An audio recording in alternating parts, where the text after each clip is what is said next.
Então, irmãos, nós estamos em mais um estudo sobre a doutrina dos termos de comunhão. Antes de começarmos propriamente o nosso estudo, vamos ler o texto que se encontra na Epístola aos Hebreus, capítulo 9, versículo 16. Hebreus, capítulo 9, versículo 16. Porque onde há testamento, necessário é que venha a morte do testador. Amém. Leitura do primeiro termo de comunhão da Igreja Presbiteriana Reformada Pactuada. Um reconhecimento do Antigo e do Novo Testamento como sendo a Palavra de Deus e a única regra infalível de fé e prática. Um reconhecimento do Antigo e do Novo Testamento como sendo a Palavra de Deus e a única regra infalível de fé e prática. Termos da comunhão ministerial e cristã na Igreja Presbiteriana Reformada. Nós temos estudado, irmãos, nas últimas semanas, nos estudos sobre essa série, acerca do primeiro termo de comunhão da Igreja Presbiteriana Reformada, primeiro termo de comunhão dos covenantes, que é justamente a Sagrada Escritura. Nós começamos analisando sobre a lei natural, sobre a sua importância, a sua fragilidade, os seus objetivos. Também vimos sobre que a lei natural é incapaz de nos dar aquele conhecimento que é necessário para a salvação. E por isso nós temos que ter a Sagrada Escritura. E na última semana da nossa série, nós examinamos sobre a preservação dos livros canônicos da Sagrada Escritura. Isto é, será que algum livro pereceu ou se perdeu? Será que nós temos todos os livros aqui contidos? Ou algum livro perdeu, ou algum livro não temos mais? Vimos que nós temos na Sagrada Escritura todos os livros inspirados por Deus, todos os livros a qual o Senhor designou para ser o cânon, a régua de fé e prática para a igreja. Só que neste estudo 23, nós iremos tratar do seguinte tema. Estudo 23, o primeiro termo de comunhão, a distinção entre Antigo e Novo Testamento. Estudo 23, o primeiro termo de comunhão, a distinção entre Antigo e Novo Testamento.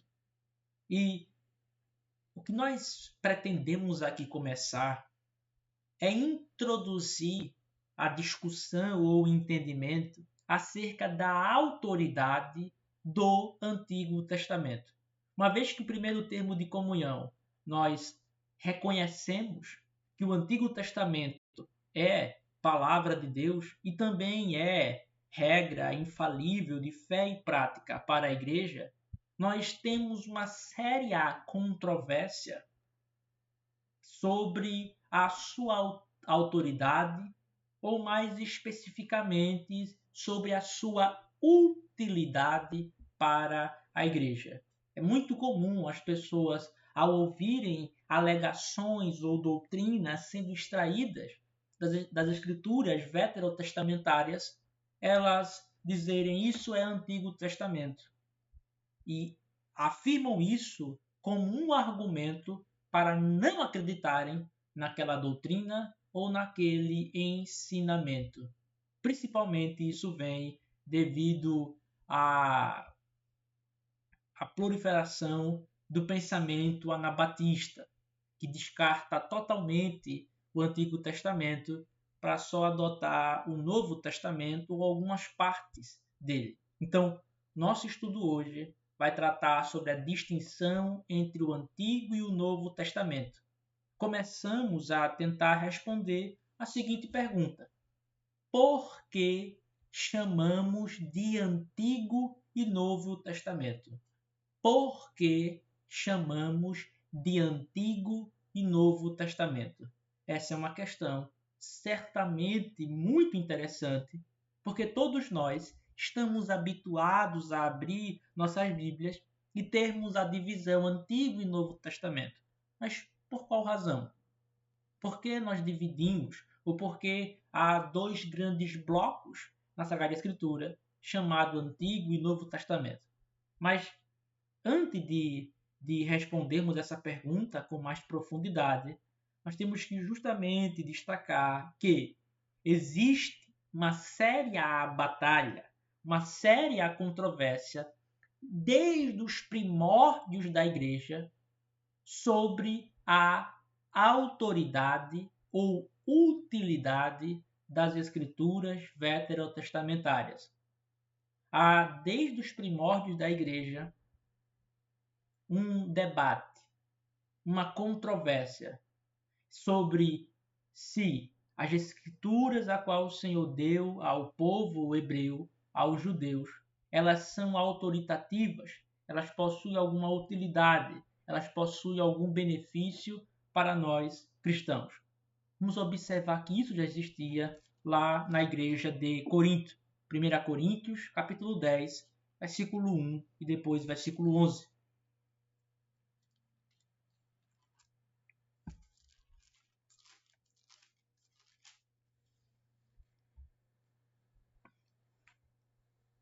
Primeira Coríntios, capítulo 10, versículo 1 e versículo 11. Diz assim: além disso, irmãos, eu não quero que ignoreis que todos os nossos pais estiveram debaixo da nuvem e todos passaram pelo mar. Versículo 11. Ora, estas coisas lhe aconteceram como exemplos, e elas estão escritas para nossa admoestação, sobre quem os fins dos séculos está chegando. Qual é o contexto, irmãos, a qual o apóstolo Paulo ele lembra ou admoesta aos coríntios, citando coisas, acontecimentos do Antigo Testamento, particularmente do Êxodo. Os coríntios, eles, por estarem inchados, orgulhosos, pelo conhecimento, pela luz do Evangelho que eles receberam, inchados pelos dons a qual o Senhor os outorgou, a qual o Senhor os deu, eles começaram a pensar que, uma vez que eles receberam tais privilégios, tal clareza acerca das doutrinas, tais dons espirituais e extraordinários, portanto, nada lhes aconteceria se eles pecassem. Eles pensavam da seguinte forma: nós não somos como os antigos, nós não somos como os nossos pais do Antigo Testamento. Nós temos mais conhecimento, nós temos mais dons e, portanto, se nós fizermos, nós não seremos julgados, nós não sofreremos os castigos divinos. Só que o apóstolo Paulo, ele mostra justamente o contrário. Ele diz: vocês não podem ignorar, vocês não podem desprezar o que os nossos pais, isto é, os crentes no Antigo Testamento, passaram. Então ele vai começar a dizer o seguinte, a argumentação de Paulo, nos versículos 2 ao 4, que a igreja no Antigo Testamento é participante da mesma bênção espiritual que nós cristãos. Eles foram batizados quando passaram pelas águas. A nuvem que fazia cair chuva aspergia sobre eles. Era uma espécie de batismo. Quando eles tomaram ali da rocha, ou quando eles comeram o maná, era como se eles estivessem participando da mesma bênção a qual nós recebemos na ceia, na Santa Ceia, na ceia do Senhor. Então, o que Paulo quer mostrar aqui é o seguinte: irmãos, coríntios, cuidado com a vossa presunção, porque vocês não são superiores espiritualmente aos irmãos, aos pais no Antigo Testamento. Como se eles não fossem conhecedores de forma alguma do Evangelho ou de forma alguma participante das bênçãos da salvação. E mesmo eles tendo participado dessas coisas, observem bem que pelo comportamento desviante e pecaminoso deles, isso não isentou Deus de trazer os seus santos juízos. Então, no versículo 11, Paulo diz o quê? Ora, todas essas coisas que lhe aconteceram como exemplos. A palavra aqui para exemplos é tipos.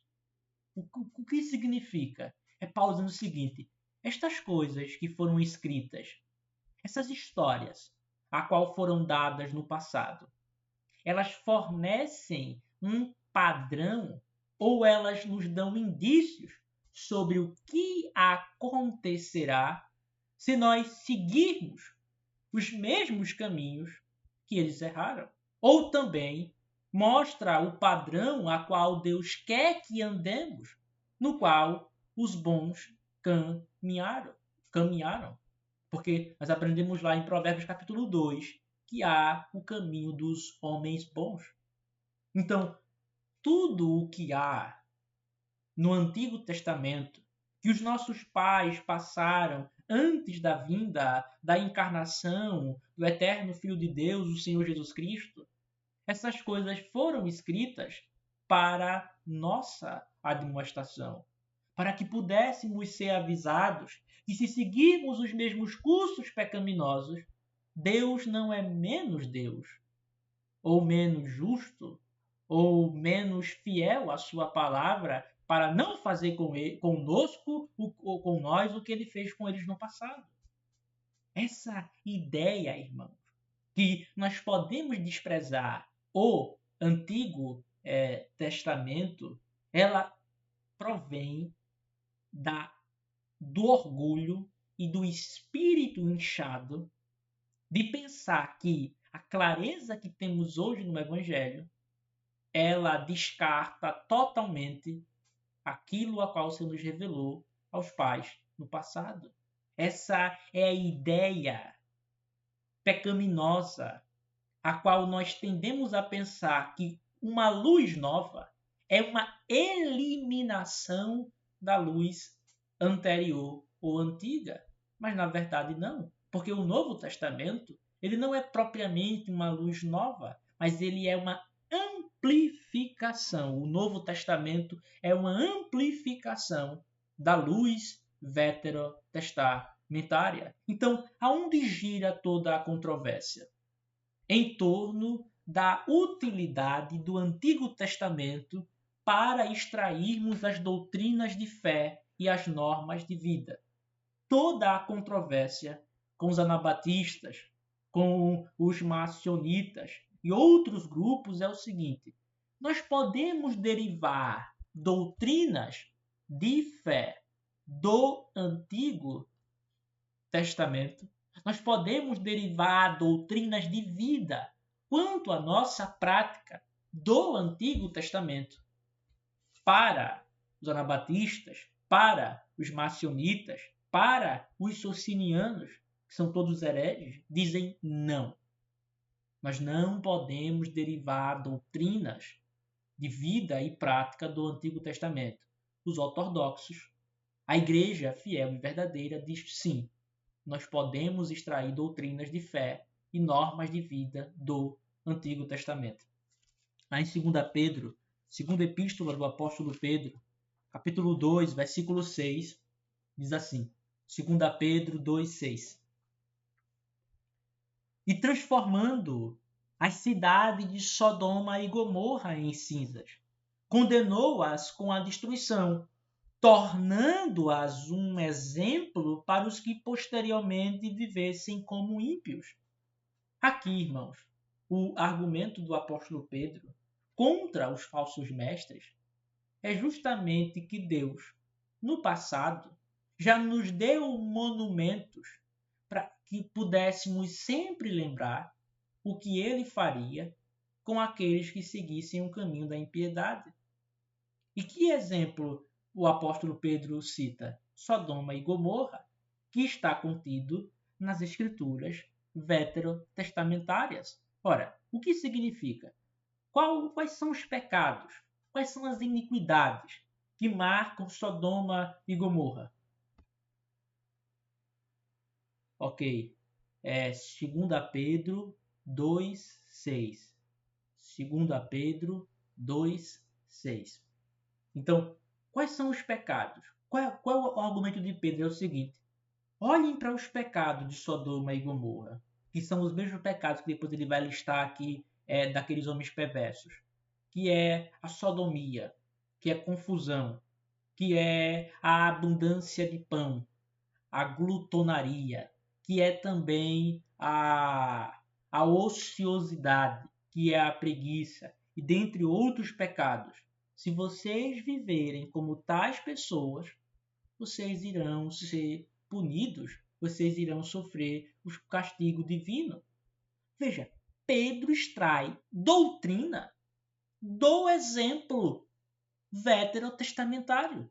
Pedro, o apóstolo de Jesus Cristo, olha para uma história do Antigo Testamento e dali extrai uma doutrina de vida. Qual é? Não podemos seguir, não podemos praticar as mesmas práticas pecaminosas dos cidadãos do povo de Sodoma e Gomorra.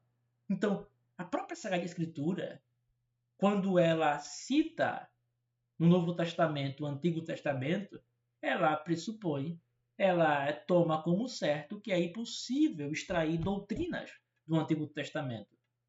Se vocês viverem dessa forma, vocês serão punidos por Deus. Só que essa presunção, irmãos, daqueles que falam contra o Antigo Testamento, que falam contra as escrituras hebraicas, pressupõe ou ela está em que fundamentada? Que a superioridade da economia ou da administração no Novo Testamento descarta totalmente o que veio antes. Que aquilo que nós temos agora no Novo Testamento é um descarte, é uma abolição, uma destruição de tudo que o Senhor revelou no passado. 2 Coríntios 3. 2 Coríntios, capítulo 3, versículo 6 e versículo 11. 2 Coríntios, capítulo 3, versículo 6 e versículo 11. Diz assim: o qual também nos fez ser ministros do Novo Testamento, não da letra, mas do Espírito, porque a letra mata, mas o Espírito dá vida. Versículo 11. Porque o que era transitório foi glorioso, muito mais do que permanece é glorioso. Então, as pessoas olham para essa passagem do apóstolo Paulo e dizem: veja, aqui Paulo claramente está dizendo que o Antigo Testamento mata, que as suas doutrinas são mortíferas, que as suas doutrinas são transitórias. Só que iremos ver posteriormente que não é isso que Paulo está falando aqui. Em primeiro lugar, irmãos, quando Paulo diz que eles são feitos ministros do Novo Testamento e não da letra, a letra aqui não é o Antigo Testamento em si, mas é a lei como uma revelação, ou seja, uma revelação só do que devemos fazer a parte de qualquer revelação da graça. Sim, irmãos, a lei, dizendo somente faça isso ou não faça aquilo, a parte da revelação da graça, ela mata. Em que sentido? Porque ela lhe apresenta o dever, você olha para si mesmo, olha para ela como um espelho, vê que não atende o dever e, portanto, percebe que você é um transgressor da lei e um maldito aos olhos divinos, aos olhos de Deus. Aí você diz, mas tem o evangelho, sim, mas aí o evangelho, ele mas tem a graça vemos no Evangelho. O Paulo aqui está falando que a letra é a lei apresentada meramente como um dever, a parte de qualquer revelação da graça. De fato, Cristo não fez, nem Deus, ministros dessa forma, que irão revelar aos homens meramente o dever deles, a parte da graça. Nós não podemos pensar, como algumas pessoas fazem, isso é judaizante. As pessoas apresentam a lei, mas não apresentam posteriormente o Evangelho do Senhor Jesus Cristo. O Evangelho é justamente o remédio, a solução para o problema que a lei apresenta em nós. Somos culpados diante do tribunal divino e, portanto, precisamos de um Salvador. Por isso que Paulo diz, a letra mata. Por quê? A lei, revelada meramente como lei, não é capaz de salvar. Irmãos, salvação, graça, é evangelho. Em que sentido? Se você lê meramente a lei, não lhe é apresentada a ela um Salvador. Ela mostra, como iremos ver posteriormente, que há a necessidade de um Salvador, mas ela não diz, esse Salvador é Jesus Cristo, cria nele. Isto compete ao Evangelho. Então, de fato, Deus não fez ministros da letra. Isto é, homens que irão pregar, que irão anunciar a revelação da lei meramente como lei, a parte da graça. Porque isso vai matar. Não, mas do Espírito que dá a vida. Isto é, a revelação do Evangelho, que mostra que há um Salvador, que mostra que há um Redentor. Agora, no versículo 11, o apóstolo Paulo diz, porque o que era transitório foi glorioso, muito mais o que permanece é glorioso. Aqui Paulo não está falando, irmãos, que as doutrinas do Antigo Testamento são transitórias, mas que as figuras, as sombras, por meio do qual essas doutrinas nos foram dadas, são transitórias. A forma como as doutrinas são apresentadas no Antigo Testamento são através de sacrifícios, de festas, de sombras, de figuras. Essas coisas elas cessam, mas a substância do que elas querem passar sempre permanece. Nós temos que tirar da nossa mente essa afetação orgulhosa que a economia da graça descarta o que o Senhor revelou no passado. Não é isso que a Escritura ensina. E essa falha de descartar o Antigo Testamento, ela existe essencialmente na má compreensão pelo qual ou por que nós dividimos as Escrituras em Antigo e Novo Testamento. 1 Timóteo, capítulo 1, versículo 7, o apóstolo Paulo diz o seguinte. 1 Timóteo, capítulo 1, versículo 7. Desejando ser professores da lei, e não entendendo nem o que dizem, nem o que afirmam. São homens que incham, que levantam as suas bocas para falar daquilo que não sabem, daquilo que não refletiram ou daquilo que não extraíram da verdade divina. Eles falam por falar, mas eles não têm conhecimento algum. Se adentrarmos mais profundamente para perguntarmos a eles quais são as razões, quais são as causas e a harmonia do que eles creem, eles não irão conseguir responder. Então, boa parte da falha das pessoas em descartar o Antigo Testamento está nisso. Porque dividimos as Escrituras Sagradas em Antigo e Novo Testamento. Perguntemos a essas pessoas. Primeiro, por quê? Você é contra a utilidade, a autoridade do Antigo Testamento para extrairmos doutrinas de fé e prática. Agora, Me responda, por que dividimos a Escritura em Antigo e Novo Testamento? O que isso significa? É justamente por não compreender isso que as pessoas pensam que o Antigo Testamento é descartado, ou que ele não tem valor para a igreja neotestamentária. Então vamos tentar responder essa pergunta. Por que chamamos de Antigo e Novo Testamento? A primeira coisa que nós temos que entender, irmãos, é o significado da palavra pacto nas Escrituras Sagradas. Toda a resposta para essa pergunta, por que dividimos as Escrituras em Antigo e Novo Testamento, ela gira em torno do entendimento sobre o que é pacto. O que significa pacto nas Escrituras? Na língua hebraica, os hebreus, a palavra pacto, ela é berit. Berit, que significa berit, um pacto, uma aliança, um acordo entre duas partes.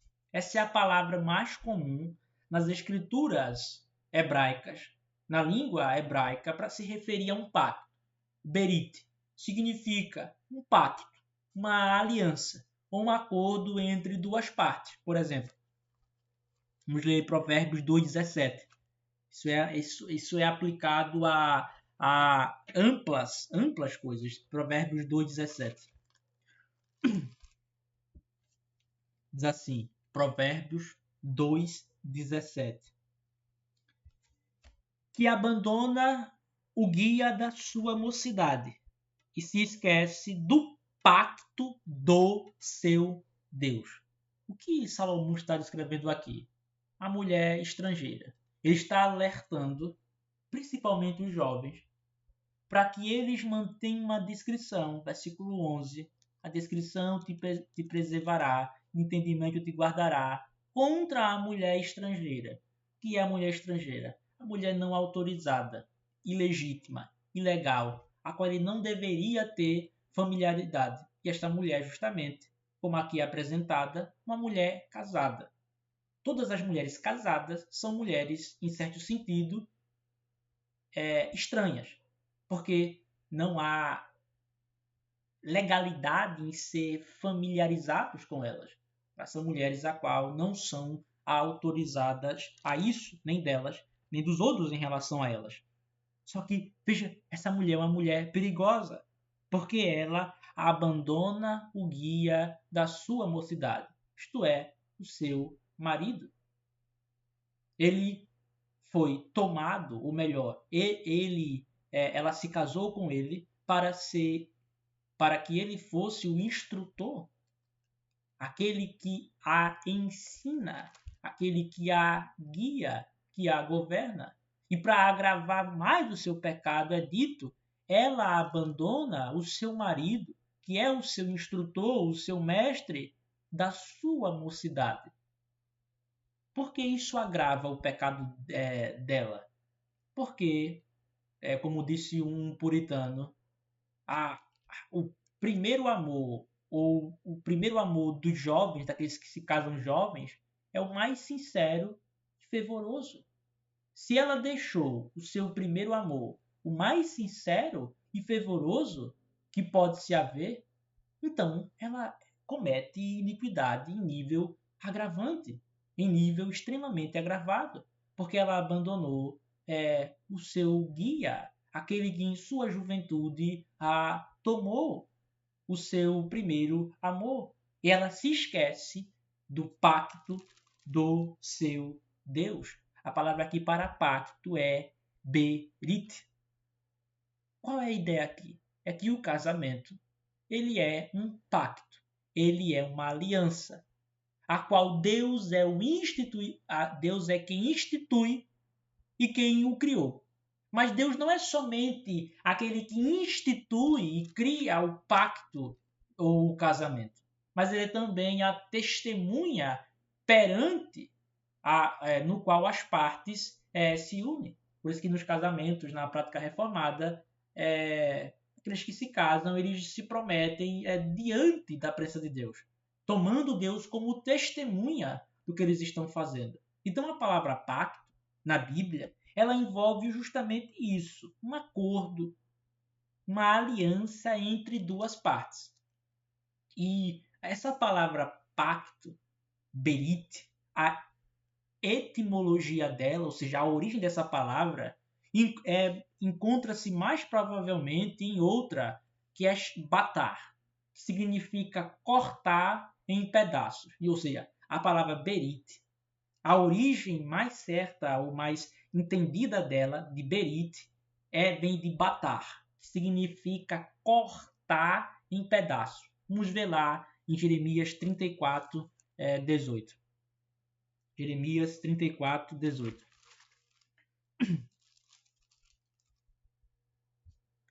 Diz assim, Jeremias 34, 18. E eu entregarei os homens que transgrediram meu pacto, os quais não cumpriram as palavras do pacto, que fizeram perante mim, quando cortaram o novilho em duas partes e passaram entre as suas partes. Por que, irmãos, cortar em pedaços está ligado a pacto? Porque no Antigo Testamento, quando era selado um acordo entre duas partes, principalmente com Deus, eles cortavam animais e passavam entre esses animais. Aqui Deus mostra o seguinte: eles fizeram um pacto comigo. Eles transgrediram esse pacto. Eles cortaram um novilho em duas partes. Passaram por esse novilho, fazendo um acordo comigo, confirmando o pacto. A ideia, irmãos, era que quem violasse o pacto deveria ser igualmente cortado em pedaços como os animais ao redor. Como os animais ao redor. Gênesis capítulo 15, versículo 10 e versículo 17. Nós vemos novamente isso. Gênesis capítulo 15, versículo 10 e versículo 17. Diz assim: E tomou para ele todos estes, e os dividiu ao meio, e colocou cada parte na frente das outras. Mas as aves ele não dividiu, então ele cortou. Agora, versículo 17.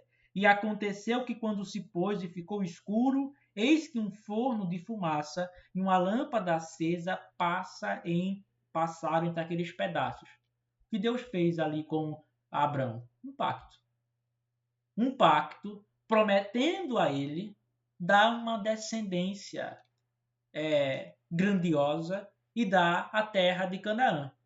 E Deus, para confirmar isso a Abraão, ele passa entre os animais cortados.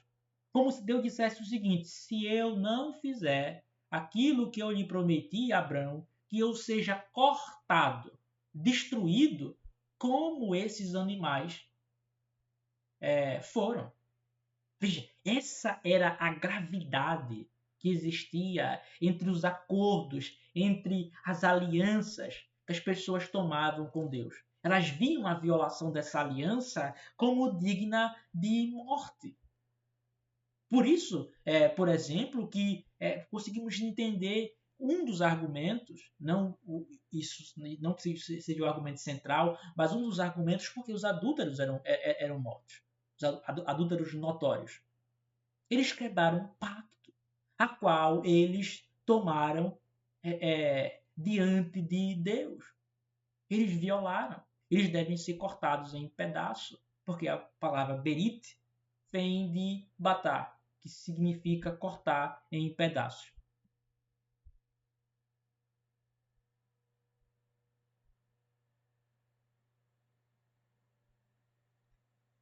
O Douglas diz assim: nossa argumentação para provar que o Antigo Testamento tem vigor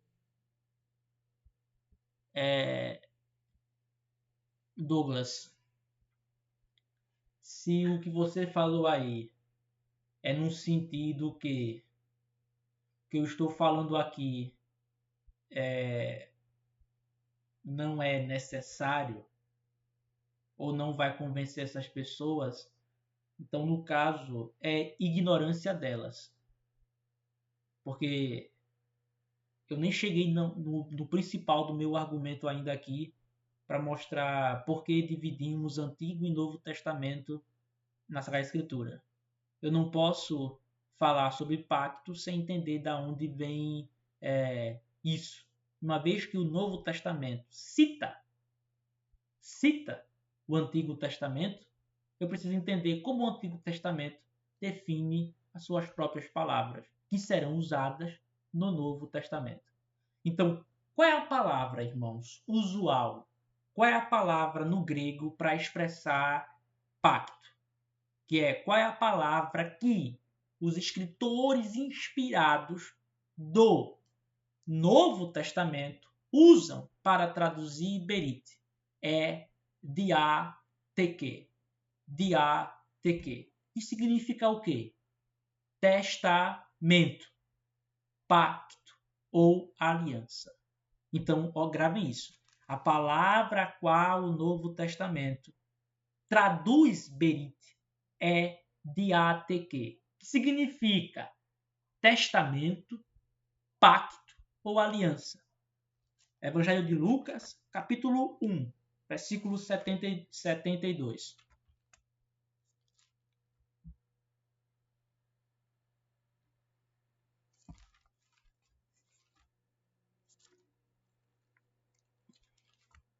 Diz assim. Para realizar a misericórdia prometida a nossos pais e lembrar-se do seu santo pacto. Meus irmãos, aqui Zacarias está dizendo que a salvação que vem por meio do Senhor Jesus Cristo, ela é Deus lembrando-se ou realizando aquilo que ele prometeu aos nossos pais no santo pacto. Que pacto é esse? Sabemos pelo versículo 73 que é aquele que ele fez com Abraão. Aquele que é Berite. Então, Zacarias, ou aqui Lucas, inspirado por Deus, ele está traduzindo Berite e pacto com diateque, que significa testamento, pacto ou aliança. Agora, por que, irmãos? Testamento.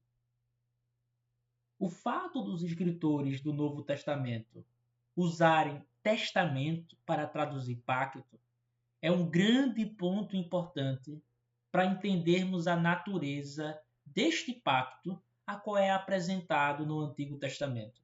Porque a palavra diateque, ela diz respeito particularmente a uma disposição testamentária de um bem por meio de um acordo federal. O que significa que alguém se dispõe a deixar algum benefício por meio de um pacto com outro.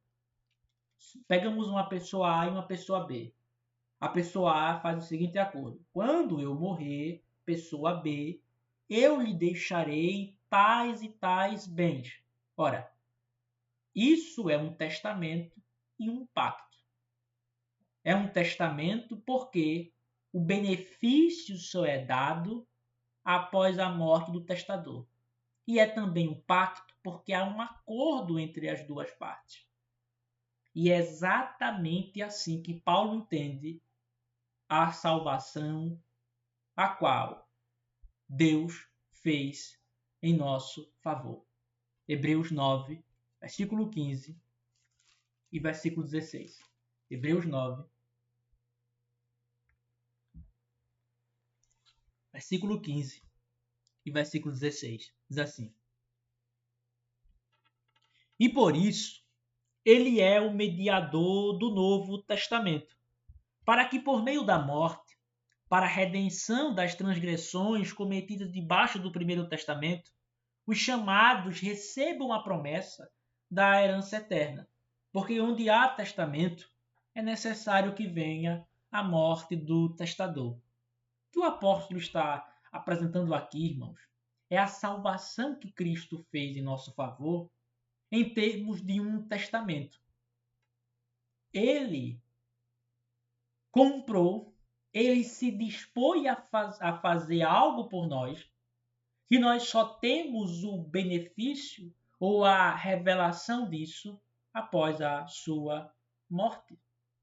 A palavra que ele usa aqui, mediador do Novo Testamento, é diatekes, é diateke. Paulo está dizendo que Cristo, nosso Salvador, ele se dispôs a nos dar uma herança celestial por meio garantida e obtida pela sua morte. Uma vez que ele morre, nós temos a garantia, nós temos a obtenção de uma herança celestial. Então, esse pacto, irmãos, chamamos de pacto da graça, que assegura a nossa redenção, deve ser entendido como um pacto testamentário.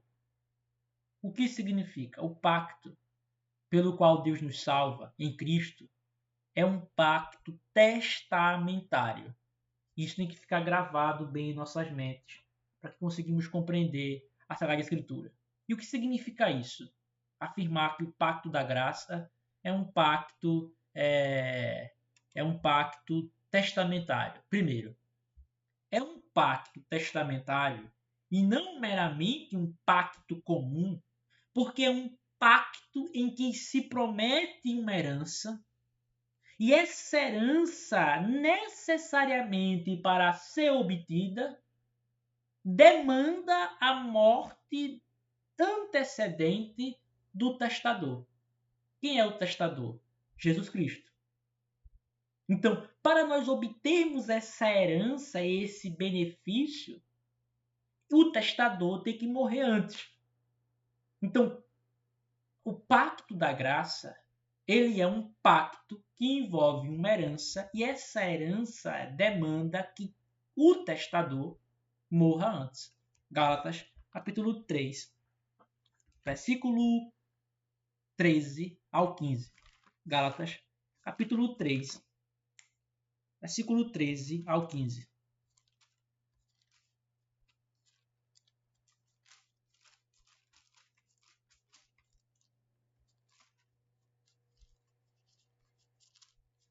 Diz assim a Sagrada Escritura: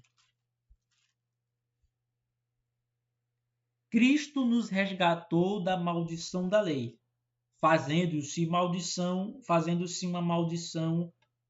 por nós uma maldição, porque está escrito: maldito é todo aquele que for pendurado em uma árvore, para que a bênção de Abraão pudesse vir sobre os gentios, por meio de Jesus Cristo, para que possamos receber a promessa do Espírito através da fé.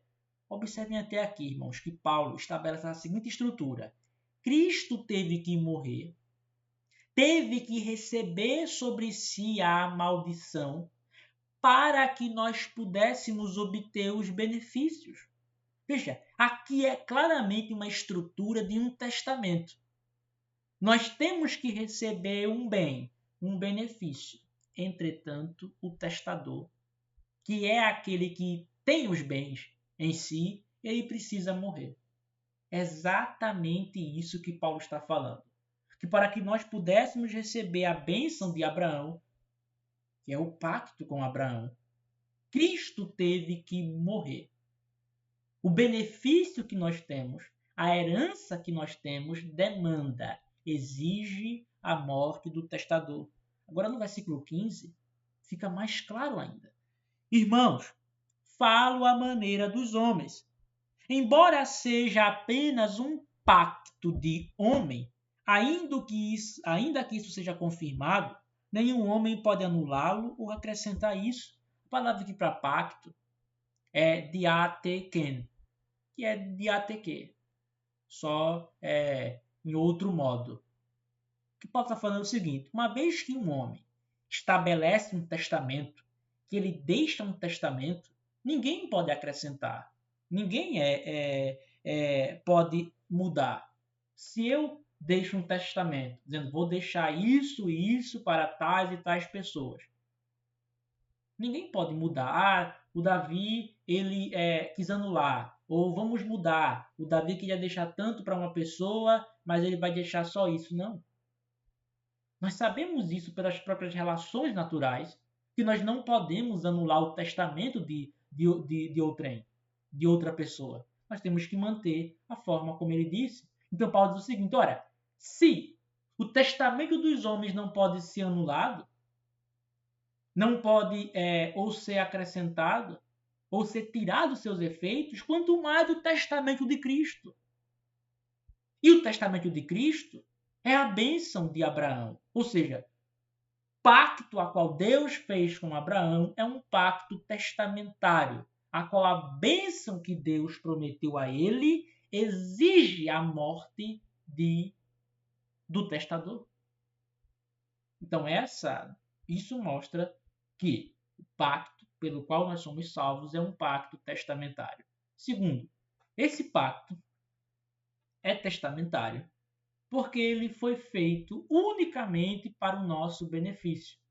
Esse pacto é um pacto testamentário porque ele foi feito unicamente para o nosso benefício.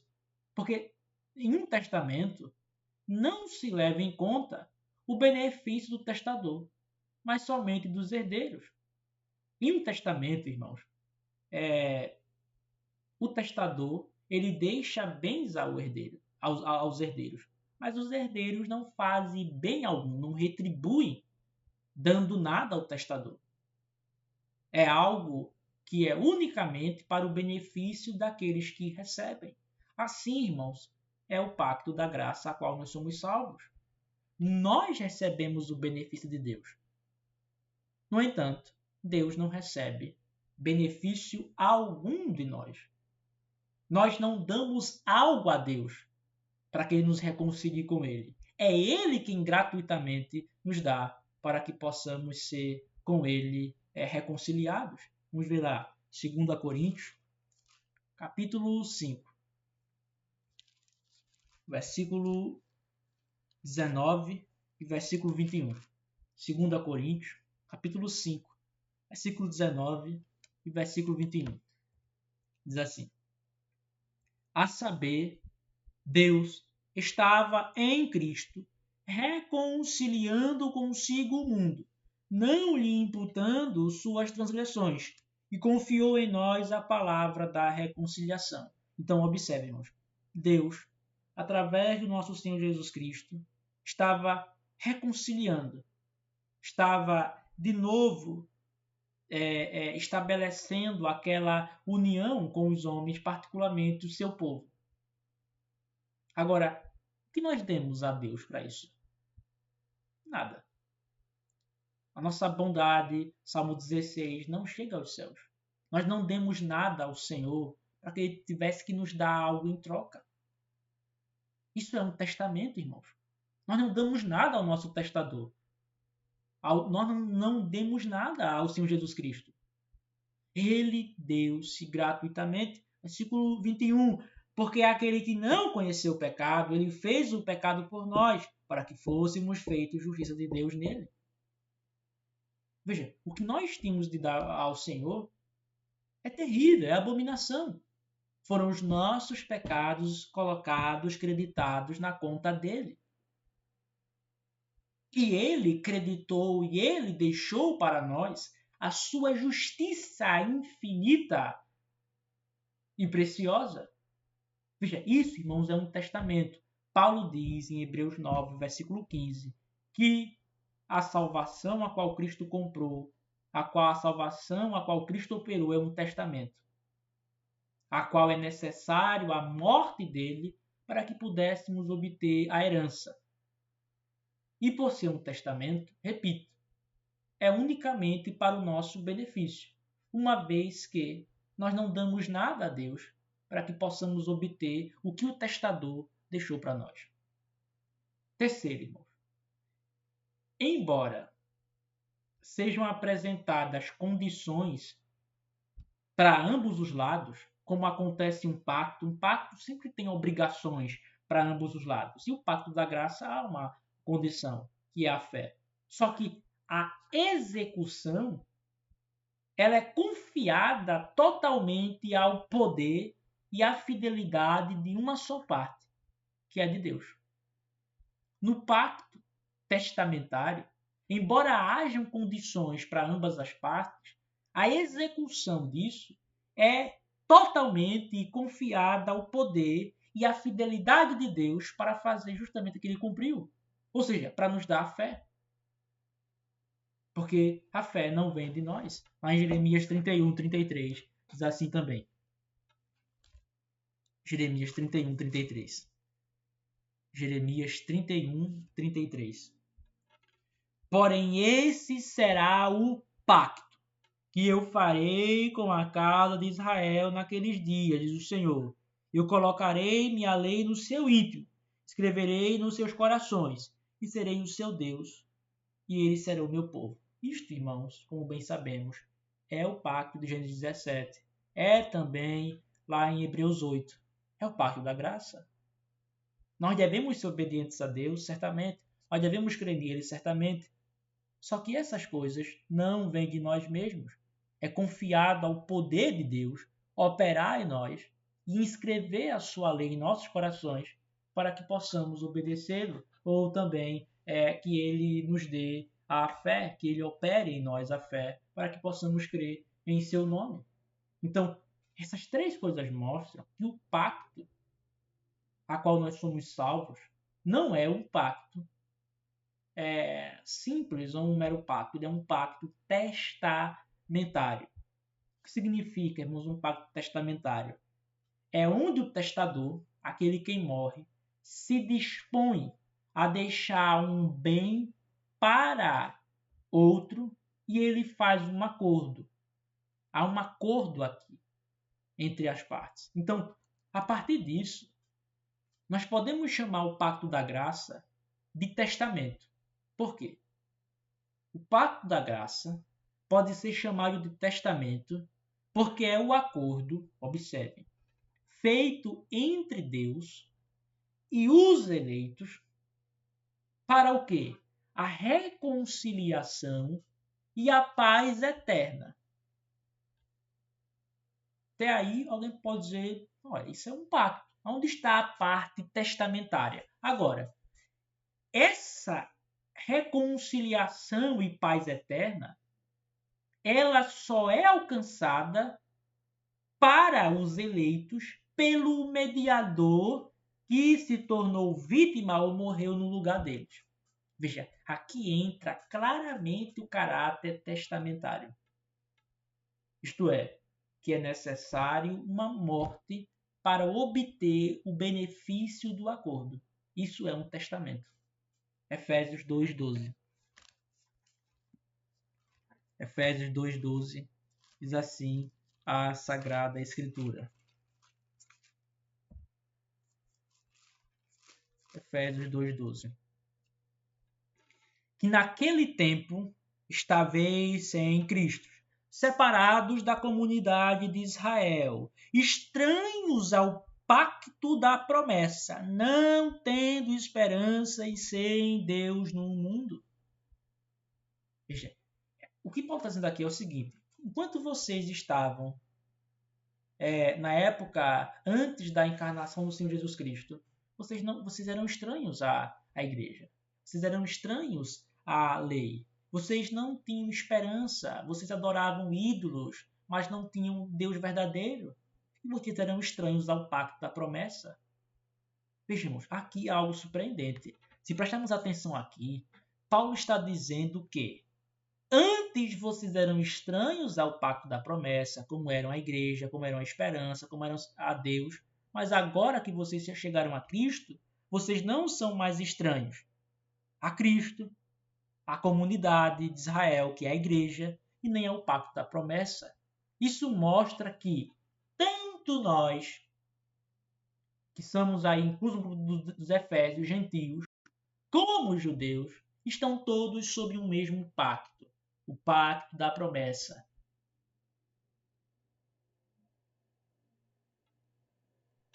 Sim, É isso que eu vou mostrar daqui a alguns breves minutos, que o mesmo pacto do Antigo Testamento é o mesmo pacto do Novo Testamento. O testamento foi feito lá com Deus. O Deus anunciou esse testamento já nas escrituras hebraicas. Isto fica mais claro nas escrituras neotestamentárias. O que eu quero dizer é o seguinte: não há dois pactos, só há um só pacto. Um pacto da graça desde a queda do homem. Isso vai ficar mais claro daqui a algum tempo. A expressão que Paulo usa aqui é diatenken tens epagileias, que é pacto ou testamento da promessa. Por quê? Porque o testamento, irmãos, envolve isso, uma promessa de um benefício que virá após um acontecimento. Qual? A morte do testador. Todos os irmãos, todos os crentes no Antigo Testamento estavam esperançosos na vinda daquele que destruiria a serpente, daquele que traria a salvação. E, por meio do qual da sua morte, está lá em Isaías 53, o Senhor justificaria muitos. Tanto nós como eles é o pacto da promessa. E o que é esse pacto? Porque é chamado de testamentário. É um acordo feito entre Deus e os eleitos para dar-lhes reconciliação e paz eterna. Só que para isso ser alcançado, um mediador, nosso Senhor e Salvador Jesus Cristo, se tornou uma vítima em nosso lugar. Ele teve que morrer. E só há no testamento a obtenção do benefício total e plenamente com a morte do testador. Então, aqui que é o ponto. Ora, no testamento, nós temos o quê? A vontade do testador. Mas no testamento, nós vamos entender o que o testador quer que seja feito, o que ele quer que seja crido, aquilo que é a vontade dele. Se eu faço um testamento, ninguém vai saber qual é a minha vontade até que eu morra. Então, esse é o grande ponto para entendermos por que dividimos o Antigo Testamento, ou melhor, as Escrituras em Antigo e Novo Testamento. A vontade do testador, que é Jesus Cristo, prenunciada por meio do sangue de animais, é o que chamamos de Antigo Testamento. O Antigo Testamento é a vontade do testador, Jesus Cristo, que foi anunciada por meio da sua morte figurada e apontada através dos animais sacrificados. Vamos voltar agora para Hebreus 9, versículo 18 e 19.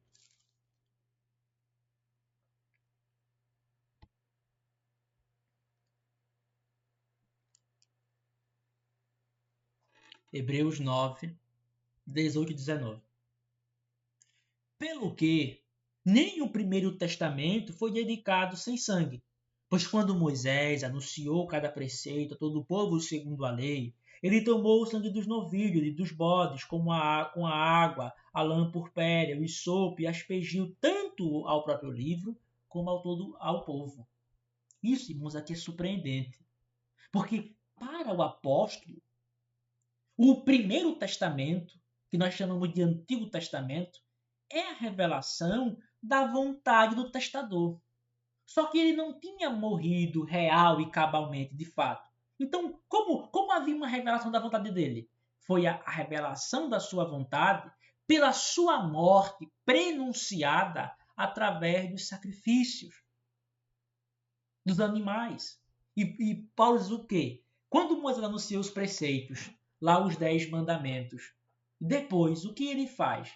Ele asperge sangue em todo o povo, para todo o povo, dizendo o seguinte: veja, essa é a vontade do nosso testador.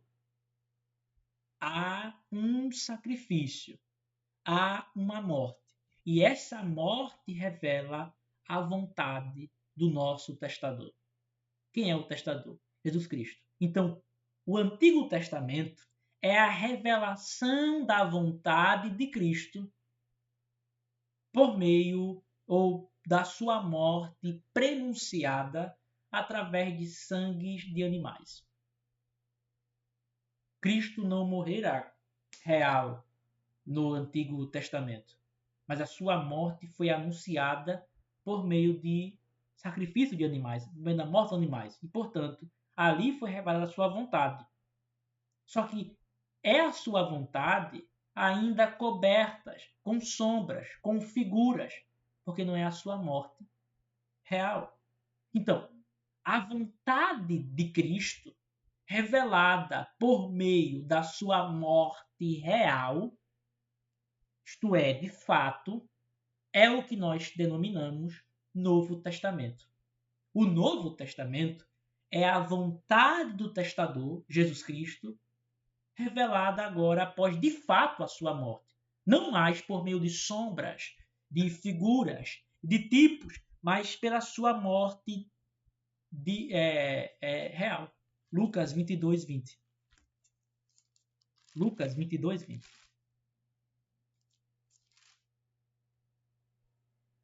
Diz assim: semelhantemente também o cálice, depois da ceia, dizendo: este cálice é o Novo Testamento no meu sangue, que é derramado por vós. Veja, esse testamento, esse Novo Testamento, ele é anunciado com base em quê? No derramamento do sangue do eterno Filho de Deus, o Senhor Jesus Cristo. O Novo Testamento, ele é a vontade do testador, porque ele morreu de fato. Uma vez que ele morreu de fato e real, é mais claro. O Primeiro Testamento é a revelação da vontade dele pela sua morte através de figuras, de tipos, de sombras. Por isso que é um pouco mais obscura. O Novo Testamento é a vontade do testador revelada após a sua morte real e, portanto, mais claro, mais compreensível. O que isso mostra, irmãos?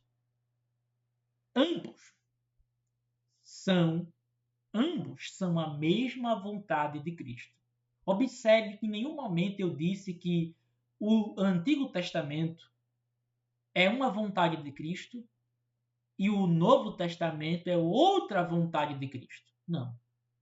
Ambos são a mesma vontade do testador, mas reveladas, uma de forma mais obscura e outra da forma mais clara. Por quê? Porque a primeira foi através da sua morte por meio de sangues, de animais, de sombras, de figuras. Isso há sombras, isso é mais difícil de compreender comparativamente. Já no segundo, é a mesma vontade dele, mas agora revelada pela sua morte real. Então, tanto o Antigo Testamento como o Novo Testamento é a mesma vontade de Cristo. Contudo, uma revelada de modo mais obscuro e outra de modo mais claro. Hebreus 13, 8. Diz assim a Sagrada Escritura.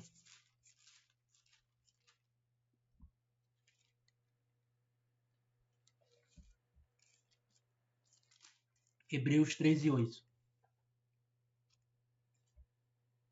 Jesus Cristo é o mesmo ontem, hoje e para sempre.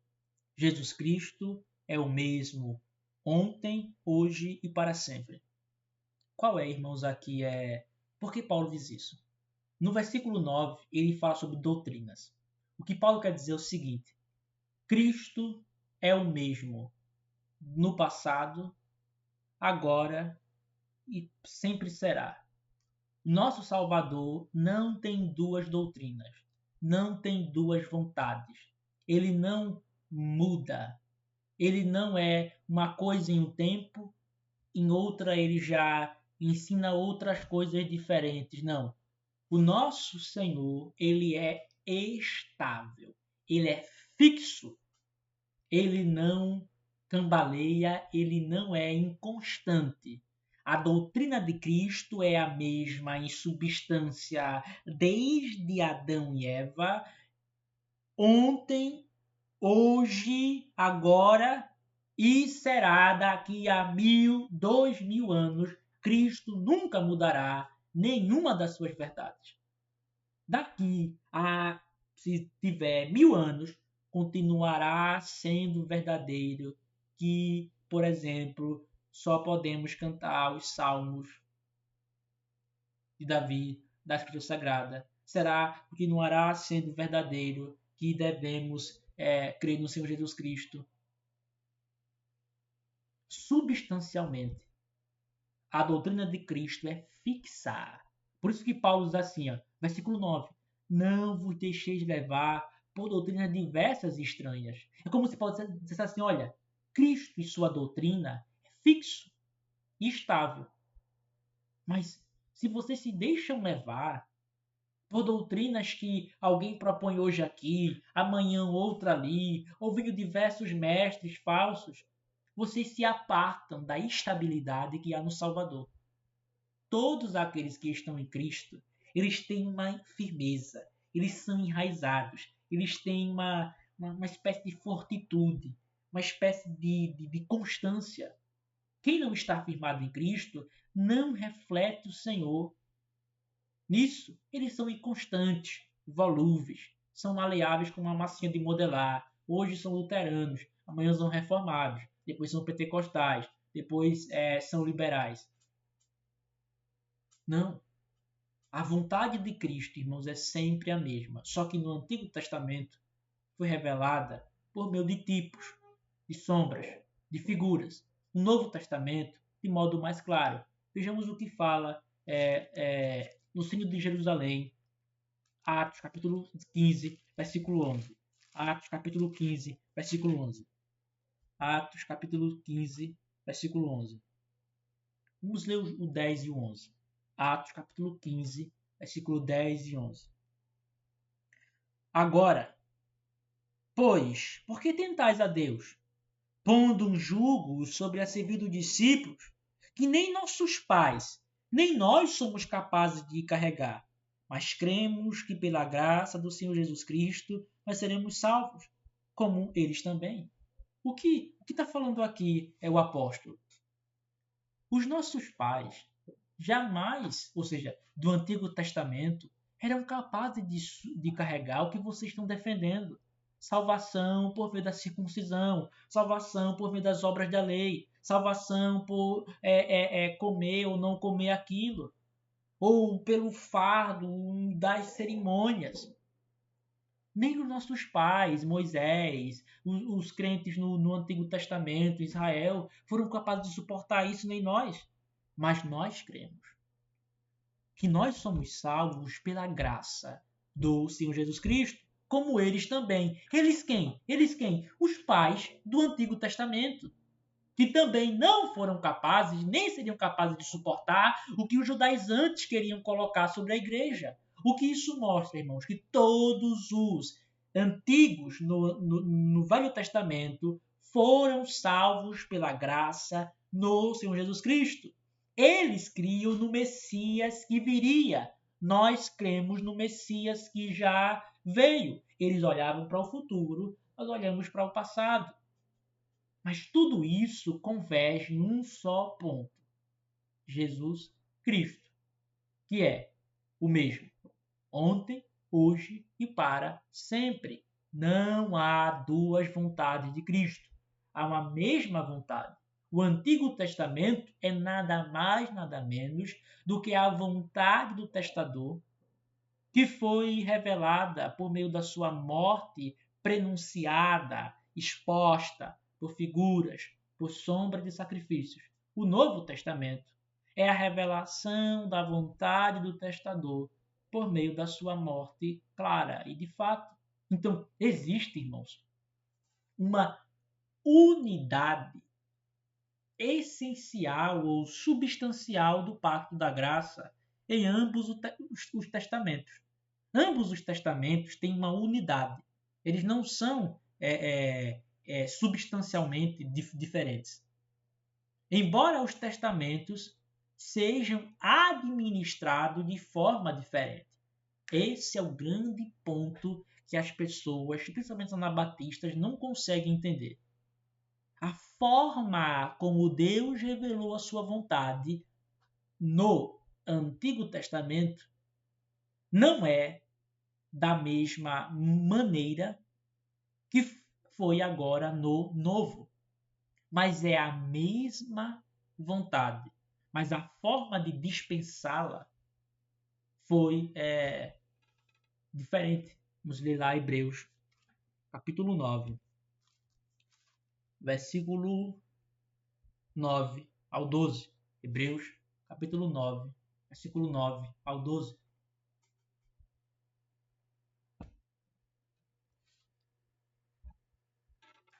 Que foi uma figura para o tempo então presente, no qual eram oferecidos tantos dons como sacrifícios, que não podiam aperfeiçoar o que realizava o serviço em relação à consciência, que consistia apenas em comidas e bebidas, e diversas abluções, ordenanças carnais, bebidas impostas sobre eles até o tempo da reforma.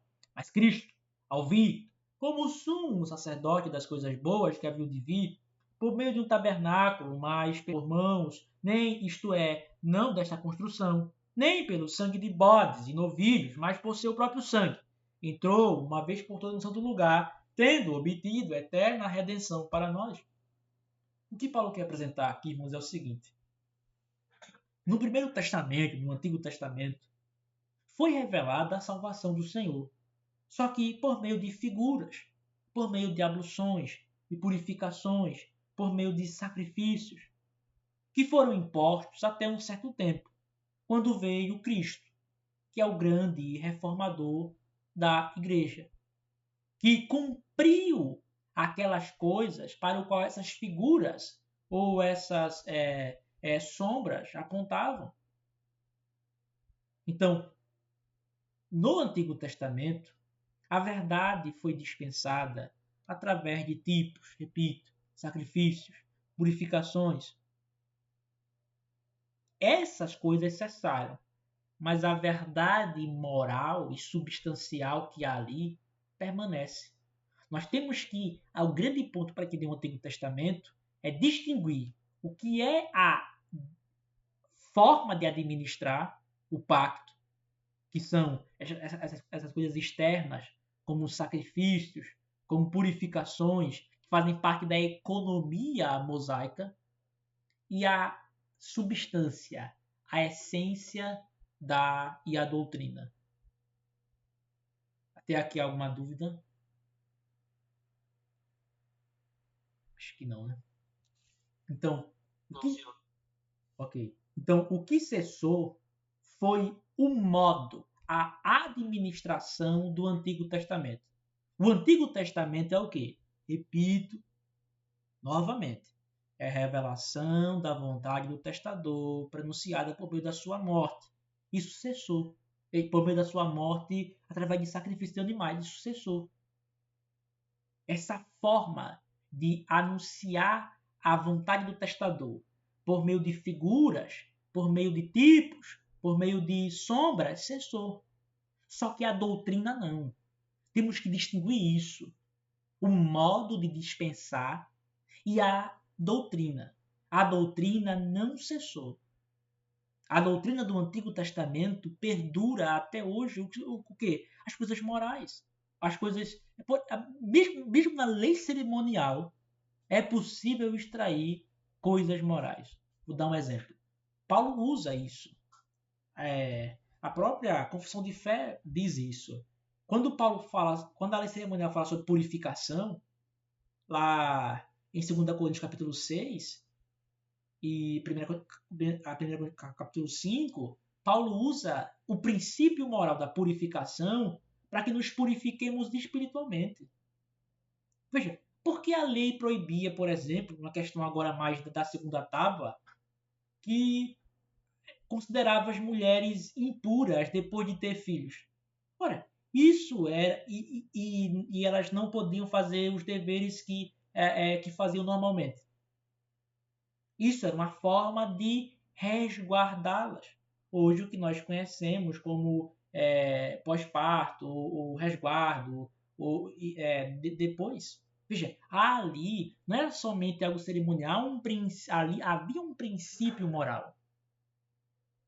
E sim, em muitas leis cerimoniais, princípios morais que estão sendo ensinados. Em Mateus, capítulo 11, versículo 13, diz assim: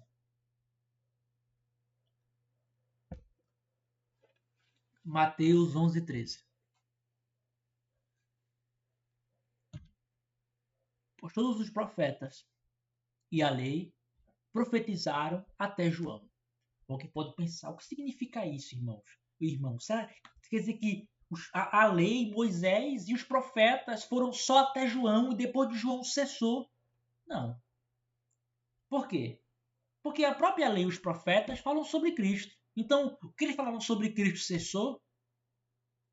O que o Senhor está falando não é que a doutrina dos profetas e da lei cessou. Porque o próprio Senhor usou a doutrina da lei e dos profetas para provar a sua messianidade e os seus ensinamentos. O ponto de Cristo é dizer o seguinte: a forma de administrar a dispensação, de administrar essas coisas, que era da lei, sacrifícios, figuras, também dos profetas, isso terminou. João foi o último deles, porque ele é o precursor de Cristo. Uma vez que vem o eterno Filho de Deus, o Senhor Jesus Cristo, essa forma do Antigo Testamento de apresentar, ela cessa, mas a doutrina, a substância permanece. Então vamos provar o seguinte, irmãos. Esse é o grande ponto. Vamos provar que o pacto pelo qual nós somos salvos em Cristo é o mesmo pacto que há no Antigo Testamento. Ora, uma vez que nós provamos que nós estamos no mesmo pacto, que é o mesmo pacto que nós estamos no Antigo Testamento, então nós entendemos que o Antigo Testamento e o Novo Testamento não se diferem em substância, mas em administração externa. Um é mais obscuro e o outro é mais claro, mas estão apresentando substancialmente a mesma coisa. Então vamos provar que nós agora estamos no mesmo pacto e que eles estão no mesmo pacto do que nós. Primeiro, as Escrituras ensinam claramente que o pacto da graça que Deus firmou, acordou conosco no Novo Testamento é igual ao que ele fez com Abraão. Sim, a Escritura afirma claramente que o pacto a qual Deus fez conosco no Novo Testamento é o mesmo pacto que Deus fez com Abraão. E, portanto, nós estamos dentro do pacto com Abraão. É a mesma coisa. Lucas, capítulo 1, versículo 68, versículo 70, versículos 72 e 73. Vamos lá, Lucas 1, 68.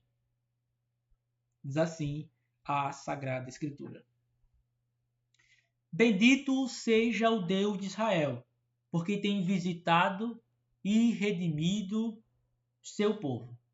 Versículo 70. Como ele falou pela boca dos seus santos profetas, desde o princípio do mundo. O que, irmãos? O versículo 71 diz: para nos salvar dos nossos inimigos.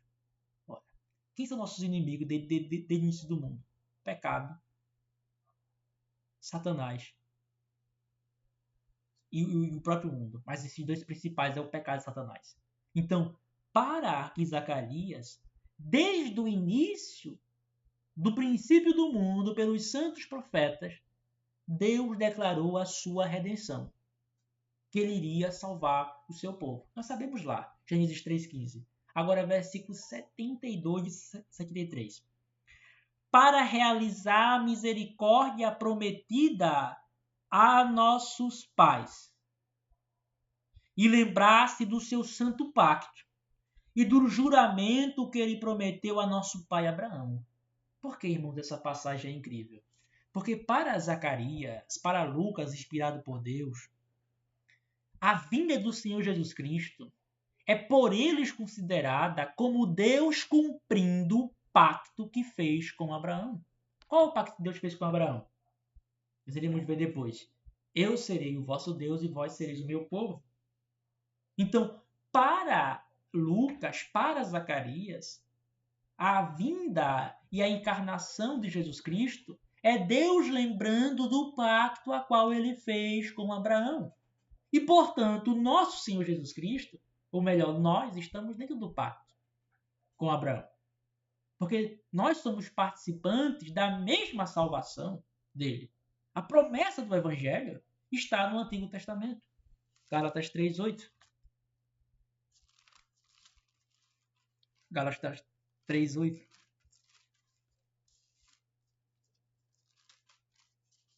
Diz assim. Gálatas 3:8.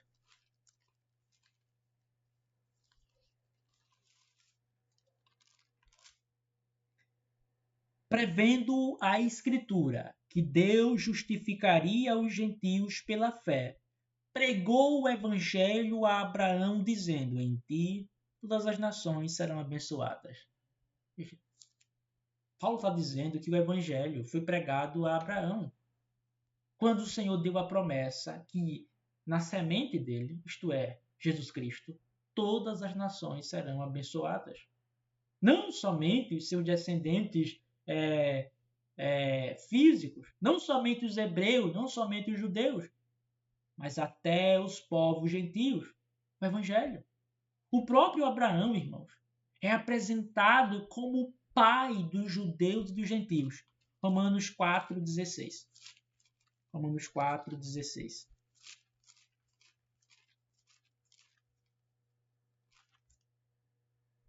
Portanto, é pela fé, para que seja por a graça, a fim de que a promessa seja assegurada a toda semente, não só a que é da lei, mas também a que é a da fé de Abraão, que é o pai de todos nós. Abraão é pai de judeus e dos gentios que creem. A promessa seja assegurada a toda semente. A promessa é o quê? É o pacto da promessa. Efésios 2:12. É o testamento a qual Deus se comprometeu a nos dar uma herança, a nos dar benefícios pela morte do testador. Nós estamos, irmãos, no mesmo pacto, na mesma promessa que Deus prometeu ao seu servo Abraão. E esse pacto, contido nas escrituras do Velho Testamento, mesmo antes da entrega da lei, é em Cristo. O pacto a qual Deus fez com Abraão é em Cristo. Abraão representa todos os fiéis, como o pai de todos os fiéis. Gálatas 3:17. Gálatas 3:17 diz assim: e digo isto, que o testamento que foi confirmado diante de Deus em Cristo, a lei, que veio 430 anos mais tarde, não pode anulá-lo, falando da promessa sem efeito. Veja, uma passagem claríssima, irmãos, que Paulo está chamando o pacto a qual Deus fez com Abraão, 430 anos da entrega da lei no Sinai, de testamento. E foi um testamento diante de Deus em Cristo. O que Deus fez com Abraão foi um pacto testamentário. E nós estamos nesse mesmo pacto que o pai Abraão. Veja, não há dois pactos substancialmente diferentes na Bíblia. O Antigo e Novo Testamento não é a vontade ou não é uma doutrina e o novo outra, mas é a vontade do mesmo testador revelada de forma mais obscura, de forma mais clara. Nós estamos no mesmo pacto, no mesmo testamento que os nossos pais no passado. Abraão, Isaac, Jacó, Davi, Moisés. Segunda prova. A essência do pacto da graça está em quê? Que Deus será o nosso Deus e o Deus da nossa semente. Que nós seremos o seu povo e que ele será o nosso Deus. Gênesis 17, 7. Gênesis 17, 7.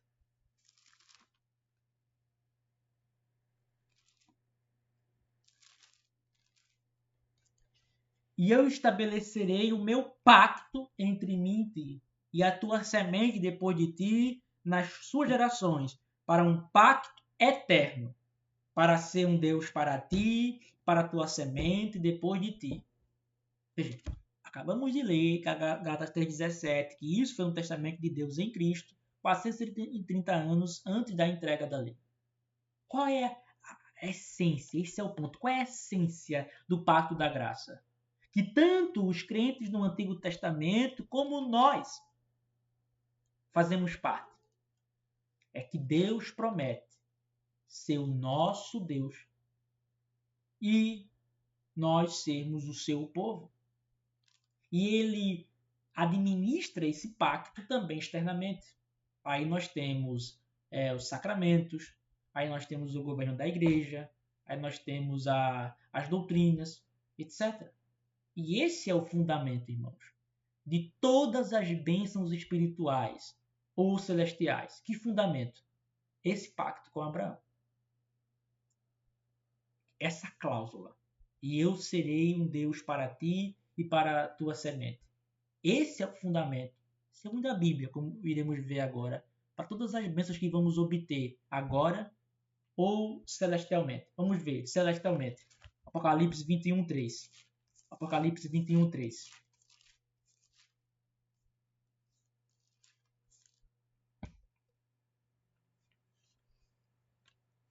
Apocalipse 21, 3. E ouvi uma grande voz do céu dizendo: Eis que o tabernáculo de Deus está com os homens. Ele habitará com eles, e eles serão o seu povo, e o próprio Deus estará com eles, com eles e será o seu Deus. Isso, irmãos, é o quê? É o pacto da graça, a qual vemos formalmente ali com Abraão. Quer dizer que a nova Jerusalém, quando estivermos com o Senhor, haverá aí o cumprimento cabal, celestial, do pacto a qual Deus fez lá a qual vemos feito e revelado especialmente em Abraão. Nós não estamos em um pacto diferente de Abraão, nem em nenhum dos crentes do Antigo Testamento. 2 Coríntios 2,16. 2 Coríntios 2,16.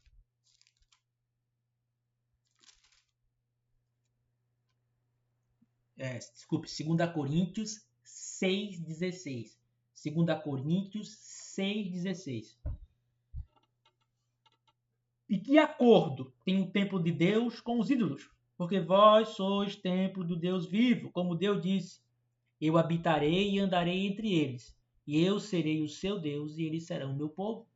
A espiritualidade da igreja, que não se contamina com as falsidades ou com o erro, essa bênção vem do pacto da graça. Qual? E eu serei o seu Deus, eles serão o meu povo. Eu serei um Deus para ti e para a tua semente.